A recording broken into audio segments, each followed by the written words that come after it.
Hi friends, అందరికీ నమస్కారం. తెలుగు రాష్ట్రాల్లో క్రిస్మస్ సెలవులకు సంబంధించి తాజా అప్డేట్ అయితే రావడం జరిగింది.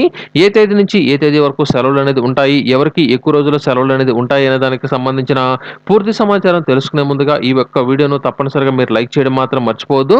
ముందుగా ఈ యొక్క క్రిస్మస్ సెలవులకు సంబంధించిన సమాచారం గనక చూసుకున్నట్లయితే స్కూళ్లకు వరుసగా 2 రోజులు సెలవులు వచ్చేదానికి అవకాశం ఉంది. ఎందుకంటే డిసెంబర్ 24 తేదీన ఆదివారం సెలవు కాబట్టి అది ఎలాగో సెలవు అనేది ఉంటుంది.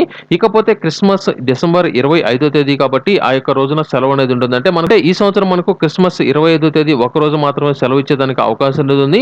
మనకు ముందు రోజు ఆదివారం కాబట్టి టోటల్‌గా ఈ యొక్క 2 రోజులు మీకైతే కలిసి రావడం జరుగుతుంది. అలాగే కొన్ని ప్రాంతాల్లో మాత్రం క్రిస్మస్ సెలవులకు సంబంధించి అంటే ముందస్తు క్రిస్మస్ వేడుకలు నిర్వహించుకుంటారు కాబట్టి ఆ యొక్క ప్రాంతాల్లో శనివారం రోజు కూడా సెలవు ఇచ్చేదానికి అవకాశం ఉన్నట్లు సమాచారం రావడం జరిగింది. అంటే క్రిస్మస్ వేడుకలకు సంబంధించి శనివారం రోజున గనక ఏదైనా సరే వేడుకలు గనక పెట్టుకున్నట్లయితే ఆ రోజున సెలవు అనేది ఉంటుంది.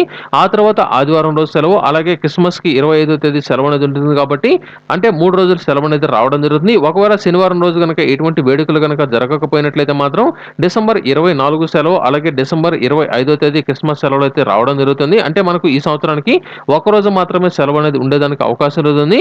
అయితే ఏవైతే మిషనరీ స్కూల్ ఉన్నాయో ఆ యొక్క మిషనరీ స్కూల్‌కు మాత్రం డిసెంబర్ 22వ తేదీ నుంచి డిసెంబర్ 26వ తేదీ వరకు 5 రోజుల పాటు సెలవు ఇచ్చేదానికి అవకాశం ఉన్నట్లు మనకు సమాచారం అయితే రావడం జరిగింది. దీనికి సంబంధించి త్వరలోనే మనకు అధికారిక అప్డేట్ వచ్చేదానికి కూడా అవకాశం ఉంది. ఈ సంవత్సరం మాత్రం ఒక్కరోజు మాత్రమే సెలవు ఉండేదానికి అవకాశం ఉన్నట్లు సమాచారం అయితే రావడం జరిగింది.